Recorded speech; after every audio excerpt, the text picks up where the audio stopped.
The morning sun stretched across Naval Base Coronado. Yet the light did little to soften the tension that followed Lieutenant Colonel Rachel Hunter as she entered the courtyard. Her uniform was flawless, her stride precise, her presence undeniable. And yet, in the rhythm of a place built on brotherhood and unshaken tradition, she was the discord. To every SEAL whose boots struck the ground in perfect unison, Rachel's step was different. Not wrong, just foreign. The eagle on her shoulder was a symbol of the Air Force, but here it marked her as an outsider. It was a silent flag announcing she did not belong. Rachel knew it. She had felt it before. Service boundaries in the military were not drawn on paper, they lived in the veins of every soldier, in the pride of every branch, in the egos of men who believed their way was the only way. Crossing those boundaries always meant stepping onto guarded ground.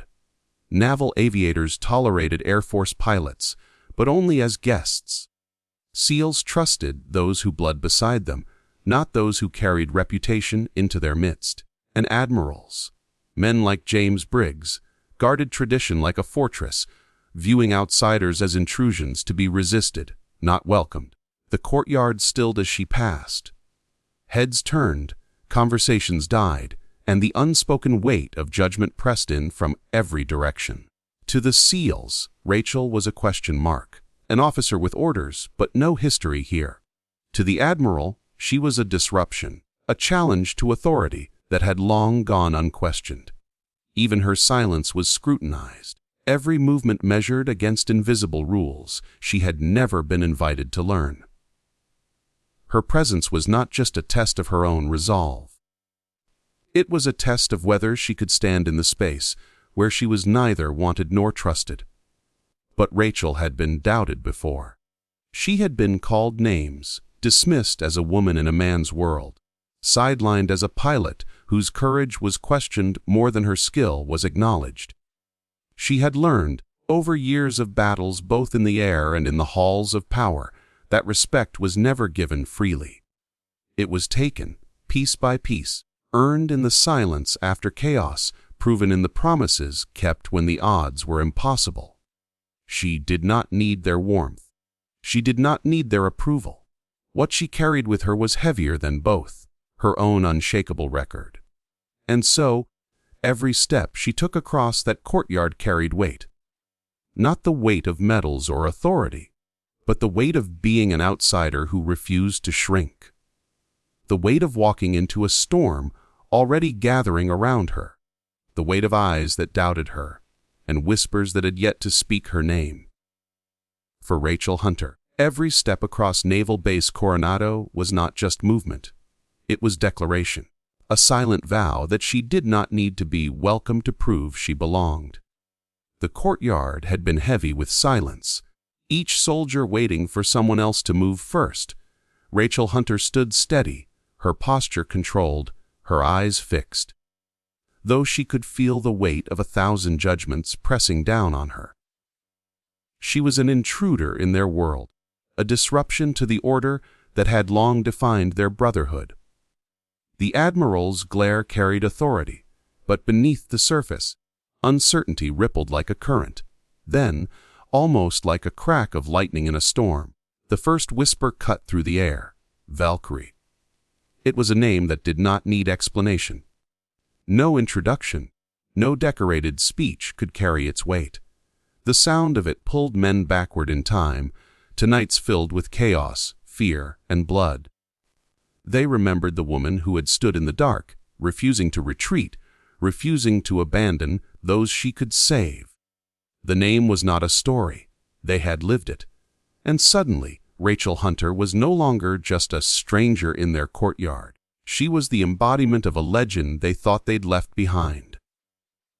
The Admiral felt it immediately. The shift he could not control. Authority drawn from rank is fragile when confronted by loyalty born from survival.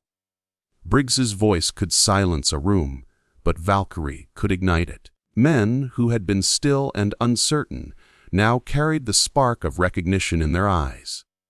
They were not seeing the outsider the Admiral had painted. They were seeing the savior who had once carried them through fire. One word had fractured the silence and rewritten the balance of power.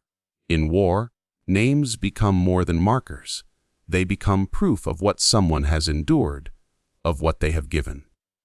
Rachel had never asked for the title, never sought the recognition it carried, but those who lived because of her had forged it in gratitude, respect, and unshakable truth. And now, years later, the battlefield she once saved them from stretched invisibly into the courtyard, binding them together again.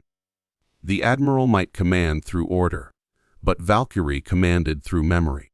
The name echoed not only through the space, but through the hearts of those who stood at attention.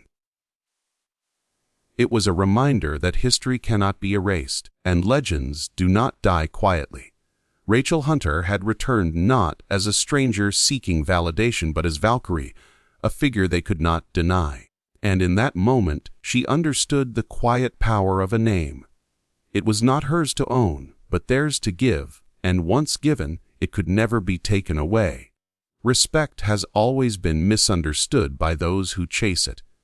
They believe it can be demanded with louder orders, enforced through strict hierarchies, or purchased with stars and ribbons pinned to a uniform. But the men in that courtyard knew better. Respect is born only in fire, the kind that tests character, strips away pride, and reveals who stands firm when everything else collapses. Rachel Hunter never asked for it, never raised her voice to claim it. Yet when the moment came, it flowed to her naturally, carried not by command but by memory.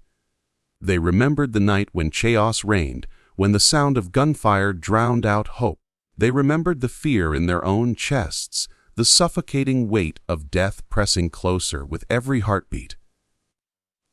And in the middle of that storm, Rachel Hunter's voice had cut through like steel, calm, precise, unshaken. She didn't order men into danger. She walked there first. She didn't save herself. She saved them. That kind of leadership burns itself into the soul, impossible to forget even after years of silence.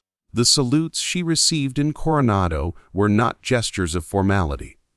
They were acknowledgments of survival. Every man who raised his hand that morning was silently saying, "I live because of you." No speech could have captured that truth. No medal could have made it weightier.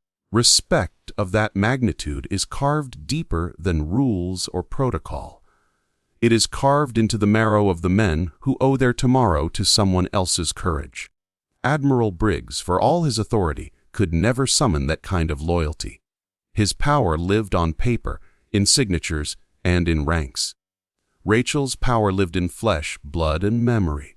And as the courtyard shifted in unison, as hardened warriors aligned themselves with the woman their admiral had tried to dismiss, the difference between authority and respect became undeniable. Authority can be forced. Respect cannot. Rachel Hunter stood there without a word, yet her silence spoke louder than any declaration. She did not need to remind them of who she was or what she had done. They remembered, and in that remembrance, respect stood taller than rank, deeper than rules, and more permanent than time. Respect, once written in fire, never fades. It only grows brighter when tested again.